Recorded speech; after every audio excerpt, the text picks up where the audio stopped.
I get those goosebumps every Let's just wrap this up. time. I need the Heimlich, throw that to the side. You know, guys, I wish this Egyptian sand wasn't the only reason I look like this. Oh my God. For this next book, we're going to Egypt, we're going to the pyramids, we're going to find out what happens in The Curse of the Mummy's Tomb, book number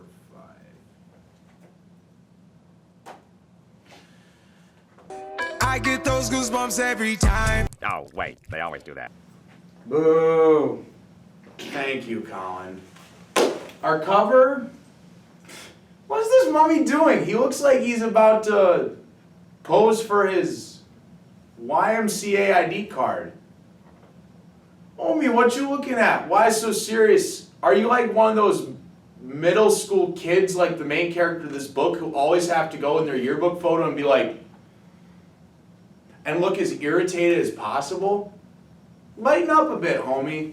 He looks like the guy at the beginning of a terrible sketch. You asshole. Alright, how this book begins is with Gabe. I did not like Evan from Monster Blood, but at least he's not Gabe. The first few chapters are, Mom, Dad, I'm thirsty, I want water, I'm gonna complain about everything. But why are his parents there to sell fridges? Yeah, I'm serious. They're on a business venture for refrigerators in a place that has so much sand that Anakin would have an aneurysm. I don't like sand. It's coarse and rough and irritating. And it gets everywhere. Gabe actually does not go with his parents to their next destination, which is on a business venture, because they decide, because he's awful and he whines about everything, you get to stay with your Uncle Ben. At first, everything seems great. Gabe's going to explore those pyramids he's so excited about with all those tombs. Explore all this sand and have a great adventure. His good mood goes sour quick when he has to deal with another character that's bad. Sorry. Imagine an entire book where most of it is padding of these two having competition about Nintendo and scares and just about everything. I'm just gonna promise you this, we're not gonna enjoy spending it with these two. We're headed to the tombs, everyone. I should make one thing clear. Gabe, this guy's not afraid of things, but he does get caught up in a lot of jump scares. More than the person most guilty of jump scares I've ever met. Reviewer beware. Bah! Uncle Ben and Sorry, when they visit him, scare him. Uncle Ben's dressed up like a mummy. They come to pick him up at the hotel, and we're off to our adventure. And Gabe has a little tool with him, okay? It's called a summoner. He gets this summoner at a yard sale. It's a little mummy hand. Can I slap him in the face with it, please? Uncle Ben, I should probably mention, is actually an archaeologist. He actually explores the pyramids and is taking Gabe and Sorry with him. What could go wrong when you have two 12-year-olds in the middle of a pyramid? Uncle Ben's not alone. He has a bunch of other colleagues and co-workers with them. Most of them are pretty bland and interchangeable, like most every Goosebumps protagonist, except for Ahmed. He has a bandana. He seems creepy, reserved. He's not saying so much, and gee, I wonder. Let me guess. He's the villain. La-di-da-di-da.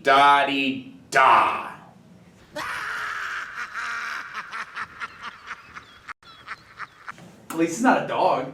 Besides being obnoxious, overly competitive, and for some reason really rude to their Uncle Ben, the biggest issue with Gabe and Sorry as leads is They pad this book into, it's a bunch of, we're just gonna scare the hell out of each other. We keep getting lost. And it drags this book to a crawl. It's like if you're dragging a corpse. that's what this book is. It's a corpse. Let's put it this way. The pacing reminds me of Brian Urlacher with legendary actor from the great movie Kazam, Shaquille O'Neal, on top of him with a dumbbell rack dragging their feet across. And this entire back and forth, which R.L. Stine is guilty of, just makes it so repetitive. And it's a shame because I really like a couple things within the book. R.L. Stine pays homage to references such as Nintendo, Super Nintendo, Coke. Thank God we have context. Pays some homage to a lot of cool mummy scenery and imagery. But this book would be so much better if we had more interesting and less irritating characters. This book teaches me a really valuable lesson. Just because a character's irritating doesn't mean they're interesting. I'm sorry you're so uninteresting, John. He said the I word. Wait, that's a U word, actually. Uncle Ben, he scolds Gabe and Sorry, says he doesn't want them in the pyramids because they keep getting lost and not following his orders. But at some point he has business to take care of with the other archaeologists, who apparently have been having some kind of sickness issues. This is a really serious problem that we have to take seriously. I'm hoping there's no kind of virus or sickness issue widespread within the world. Alright, as this book continues to be Indiana Jones and Crystal of the Lost dull, the next part gets interesting. Kind of. We get some cool moments inside the museum. There's a lot of cool mummy hands, there's a lot of cool artifacts. Because Gabe and Sorry actually go there after Uncle Ben says, stay at the hotel. No, they decide not to, fam. They're off on their own. Med's waiting for them. Med's behavior starts to get weirder. It seems like he's chasing after them. They're running. And then he just says, nope, I'm just gonna, do you need a ride back to the hotel? And apparently all those PSAs where you're said, do not talk to strangers. I'm not surprised Gabe's not listening because he's an idiot. Hey! Hey, Billy! Hey, what are you doing? How do you know my name? I work with your dad down at the shop. Billy was thinking to himself, damn, I'm dumb as hell. So, it would be smart of them not to get in the car, right? But we have Gabe. He's like, yeah, sure. I'll take a ride back to the hotel. Bet, fam. Med's driving the other direction away from the hotel. And then it hits both of them. We're being kidnapped. Oh, really? Really? I couldn't have put on my Sherlock hat, taken my pipe, smoked out of it, and told you that? The only reason they get out is because they run out of the car. Ahmed's frozen a bit. He just stands there in place. He just stops there as they're running back. Why can't they just make Ahmed a more interesting villain? All he's doing is standing there and just being creepy. This book could have used a villain that was more developed as well as characters that were more developed. Are you asking for a more active kidnapper? An implied Alright, so Sorry and Night of the Living Dumbass make it back to the hotel and report to Uncle Ben that they had an encounter with Ahmed, who at first just said they have a message for Uncle Ben, but apparently the message is, hey, we're kidnapping your kids. I kind of wish it was just that, like, by kidnapping I meant kill. I'm sorry. No, I'm really not. No, not at all. They report to Uncle Ben, and Uncle Ben happens to say, I have to go back to the pyramid anyway. And we have to do this again with Gabe and Sari because Uncle Ben's like, we can't just leave him back at the hotel. Because what if Ahmed comes back? Maybe the plot will come back too. I gotta be honest, the third act had a lot of potential. It rushed the entire thing, and it just feels like it's so clunky. Well, when they get back to the pyramid, Uncle Ben first gives them these beepers. They're trackers. You press the button. He can see where you are. He detects you, because press. Gabe has the logic of, I don't want to be ridiculed again. Dude, you almost got kidnapped and put in a car. It could have been a terrible car like mine, you idiot. After he gets lost, he falls into a mummy chamber, connected to a tar pit. I said tar pit! So this next series of events is, his beeper actually breaks as he's near a pit of, get this, scorpions. Oh my god! Oh my god! Oh, get me the f out of here! If this book, and this was cool, I'm gonna give this part some credit. I mean, it's scorpions. And then he runs into Sari and it's over. And that's the biggest problem with the third act. All the good parts, it's like a blink, and then it's gone. It's, think of all the best scenes in terrible action movies, and then it's over. It's not like the greatest action movie we all know and love, you know, Who Killed Captain Al? I'm getting off topic. So Gabe and Sari aren't alone, but Uncle Ben doesn't find him again this time. Ahmed does. Dun dun dun. And this dude just starts going off. He's like, you have violated the chamber of Kala, the priestess chamber. You must be mummified. You must be put in this tar pit. You must die. No, you must die. This chamber is actually filled with mummies that were mummified in the tar pit.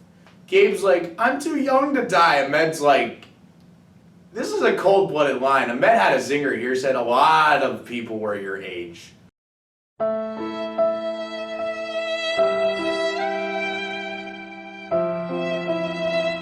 It's about time Uncle Ben runs into them again after this. He was so effective, you know? So, they're all knocked out. Ahmed changes his mind. He's like, you've done enough. You've seen enough. I'm not going to mummify you. And Colin McGarrell gets his wish because he decides, you must die. No, you must die. Does that mean Gabe's going to die? No, that's not what happened. Remember when I mentioned the summoner? Well, R.L. Stein decides it's time for a Deus Ex Machina. The mummy hand summons all these mummies, and they're just going after Ahmed. Ahmed throws a torch at a mummy. This lasts for 3 or 4 pages. What, did you think I was going to say chapters? Pages. It is so rushed. There is no climax here. Ahmed doesn't even get boiled. He somehow just gets scared and run away. I'll give Gabe this. Sari and Uncle Ben are like, Gabe, you're the hero. Your weird mummy hand / plot convenience saved the day. We don't even get a twist. The ending is his parents show up. Gabe says, I'm so happy to see you. The end. I gotta be honest, this book is a mummy. It's slow, it's decrepit, it's dirty, and it's not moving at you very fast, and it's just not scary. This book is dull, it's flat, and what's the shame is, I don't feel like R.L. Stein mailed it in with like his depiction of what Egypt is, but the villain is predictable. All the characters are as annoying. The climax is incredibly rushed. I gotta be honest, I've erred on the side of the first 4 books are either great or they're decent, they're alright. This is the first book I would say is a stinker, to be honest. Uh-oh. Stinky poop. This book just, it's boring. It's bland. So this was a loss. For the next book, let's have a little disappearing act. Everyone likes invisibility, right? It's a commonly used trope. Next book is Goosebumps number 6. Let's get invisible. Like, comment, subscribe to Reviewer Beware. And I just hope the next book does not make me curse as much as the Mummy's Tomb. If your name's Gabe, jump in a pit of scorpions. If your name's Gabe, jump in a pit of scorpions. Shut the hell up, Alex. Uh-oh. Stinky.